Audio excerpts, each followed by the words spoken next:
اسرائیل قطر پر دوبارہ حملہ نہیں کرے گا، یہ آج کا وہ اہم بیان ہے جو امریکی صدر ٹرمپ کی جانب سے دیا گیا ہے۔ لیکن یہ بیان صرف ایسے ہی دے دیا گیا یا اس کے پیچھے ایک کہانی چھپی ہے؟ اس کے پیچھے جو کہانی چھپی ہے اس بارے میں عامر رضا سے بات کرتے ہیں۔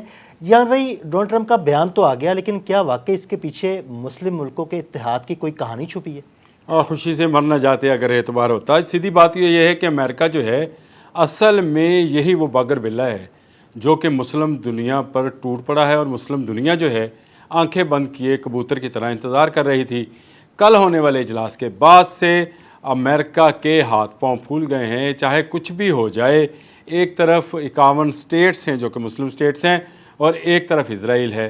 اب اس معاملے کو لے کر کہ قطر پر دوبارہ حملہ نہیں کرے گا یا جو ہے امریکہ جو ہے اس کو سپورٹ نہیں کرے گا، اگر آپ اس خوش فہمی میں رہنا چاہتے ہیں کہ ڈونلڈ ٹرمپ سچ بول رہے ہیں تو ضرور رہیں۔ مجھے کسی قسم کی کوئی خوش فہمی اور غلط فہمی نہیں ہے۔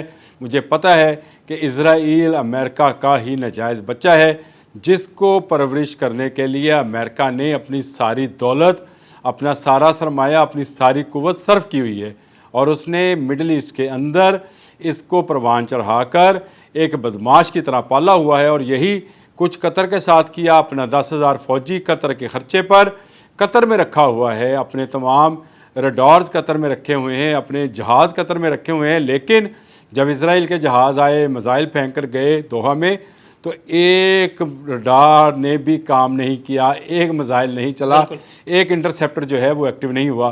تو اس کا مطلب یہ تھا کہ آپ کی رضامندی کے ساتھ ہوا۔ اب ایک مگرمچھ کے آنسو ہیں جو وہ بہائے جا رہے ہیں۔ کبھی کہتے ہیں کہ نیتن یاہو نے جو ہے وہ مجھ سے پوچھا نہیں تھا۔ آج امریکن کچھ اخبارات نے اس خبر کی تردید بھی کی ہے، اور انہوں نے کہا ہے کہ تقریباً 5 گھنٹے پہلے جو ہے، یا اس طرح کا انہوں کو ٹائم فریم دیا ہے کہ اس میں بتایا گیا تھا ڈونلڈ ٹرمپ کو کہ ہم قطر پر حملہ کرنے جا رہے ہیں۔ کیونکہ وہاں پر حماس کے لوگوں کے ساتھ جو میٹنگ طے تھی وہ امریکنز کی تھی، اور اگر امریکہ کو نہ بتایا جاتا، یہ 5 گھنٹے سے زیادہ کا وقت ہے، میرا حال 50 گھنٹے شاید کچھ اس طرح کا ہے، 2-2.5 دن کا فرق ہے، اس میں اگر نہ بتایا جاتا تو امریکنز کی جان بھی جا سکتی تھی۔ اس لیے اسرائیل نے نہ صرف جو ہے امریکہ کو بتایا، بلکہ اس ٹائم کے اندر آپ نکال لیجیے، آپ اکثر جہازوں کے اوپر کرتے رہتے ہیں، کوئی امریکن پلین مڈل ایسٹ کی فضا میں نہیں تھا۔ اور اس کی بڑی وجہ یہ تھی کہ ان کو پتہ تھا کہ اسرائیل سے جہازوں نے آنا ہے، میزائل گرانے ہیں اور گرا کر چلے جانا ہے۔ دیکھیں، جو امن مذاکرات ہونے تھے، جو امن مذاکرات سے کوئی ایسا پہلو نکلتا جس سے غزہ کے لوگوں پر چھائی اور ٹوٹی ہوئی قیامت جو ہے اس میں کچھ کمی آتی، اس کو سبوتاج کرنے کے لیے امریکہ نے چال چلی، اسرائیل کو آگے کیا۔ اسرائیل نے حماس کے لیڈران کا نام لے کر حملہ کیا، اور وہ حملہ جو ہے وہ اتنا کارگر ثابت ہوا کہ آج مذاکرات کا کوئی نام لیوا نہیں ہے۔ کل ہم نے جو اسلامی ممالک کی میٹنگز دیکھی، اس میں بھی یہ بات کہی گئی اور ببانگ دوحل کہی گئی کہ ان مذاکرات کو جو دوحہ قطر میں ہونے تھے ان کو سبوتاج کرنے کے لیے ہی یہ سارا پلان تھا، اور اس پلان میں کسی حد تک امریکہ جو ہے کامیاب ہو گیا۔ اب اسلامی ممالک کا فرض بنتا ہے کہ جس اتحاد کا مظاہرہ انہوں نے ایک روز قبل کیا ہے، یعنی 15 سپتمبر کو، اسی اتحاد کے ساتھ، اسی یکجہتی کے ساتھ، اسی یگانگت کے ساتھ ان تمام باتوں کو جو فلور آف دا ہاؤس تمام لیڈران نے کہیں، سب نے اچھی بات کہی ہے۔ ترکی والوں نے کہا کہ ہماری دفاعی ٹیکنالوجی کو ایک ہونا چاہیے، پاکستان نے کہا، پاکستان کے وزیر اعظم نے تو آیت پڑھی کہ اللہ کی رسی کو مضبوطی سے تھام لو۔ تو بہت سارے ممالک کے بہت سارے لیڈران نے بہت اچھی باتیں کی ہیں، لیکن اصل مسئلہ یہ ہے کہ اس وقت ایک ہونے کی ضرورت ہے۔ ایک نہیں ہوں گے تو کل قطر کی باری تھی، پھر کبھی ایران کی باری ہوگی، کبھی پاکستان کی، کبھی ترکی کی، کسی ایک ملک کے لیے بھی نجات نہیں ہوگی اسرائیل کے ہاتھوں۔ اور اسرائیل اس پلان کو لے کر، گریٹر اسرائیل کے پلان کو لے کر چل رہا ہے۔ نیتن یاہو دوسرا نریندر مودی ہے، ان کی جارحانہ پالیسی جاری رہے گی، ان کو جنگ مئی جیسا جواب دینا ہی بنتا ہے۔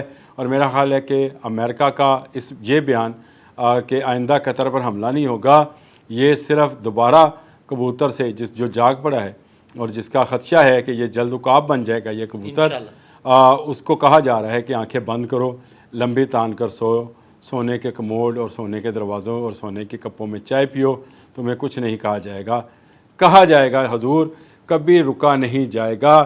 نتنیاہو کے ارادے، نتنیاہو کے بیانات اس بات کی کھلی عکاسی ہے کہ امریکہ ایک طرف سٹک کا استعمال کرتا ہے اور دوسری طرف وہ کیرٹ کا استعمال کرتا ہے، کبھی گاجر دکھاتا ہے، کبھی چھڑی مارتا ہے۔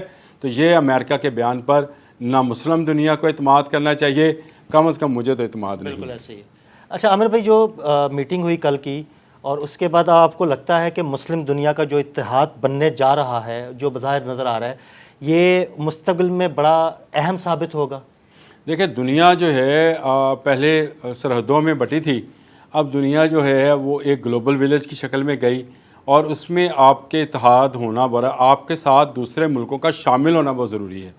دیکھیں، اگر ہم نے جنگ مئی جیتی ہے تو ہمارے ساتھ چین کھڑا تھا، اسی طرح اسرائیل جو ہے وہ قطر پر حملہ کرتا ہے تو اس کے ساتھ امریکہ کھڑا ہے، پھر اگر کوئی اور ملک کام کرتا ہے تو اس کے لیے ایک نیٹو بنی ہے، کوئی G20 بن گئی ہے، کوئی شنگھائی تعاون تنظیم بن گئی ہے۔ تو یہ مختلف تنظیمیں کام کر رہی ہیں، بٹے ہوئے ہیں اب بھی لوگ۔ مسلم دنیا جو ہے اس کو ایک ہونا چاہیے۔ صحیح کہا طیب اردوان نے کہ ایک نیٹو کی طرز پر جو ہے ایک الائنس بننا چاہیے، اور میں پچھلے 5-6 دن سے اس پر میرے 3 سے 4 ولاگ کر چکا ہوں، اور میں نے آپ کے ساتھ بھی ایک ولاگ کیا تھا، ایک پر حملہ سب پر حملہ۔ یہ نیٹو کا سلوگن ہے جی، اسی سلوگن کو لے کر مسلمان ملکوں کے ایک ہونا چاہیے۔ تمام تفرقے بازی، تمام فرقہ بندی، تمام مذہبی، معاشرتی، سرحدی اختلافات جو ہیں ان کو ختم کر دینا چاہیے، اور ختم کر ایک جان ہو کر ایک بن کر سوچنا چاہیے۔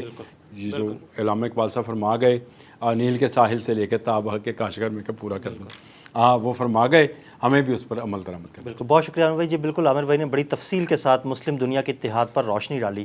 عدیل احمد اور عامر رضا کو اجازت دیجیے گا، اللہ حافظ۔ اچھا عامر بھائی، جو میٹنگ ہوئی کل کی اور اس کے بعد آپ کو لگتا ہے کہ مسلم دنیا کا جو اتحاد بننے جا رہا ہے، جو بظاہر نظر آ رہا ہے، یہ مستقبل میں بڑا اہم ثابت ہوگا؟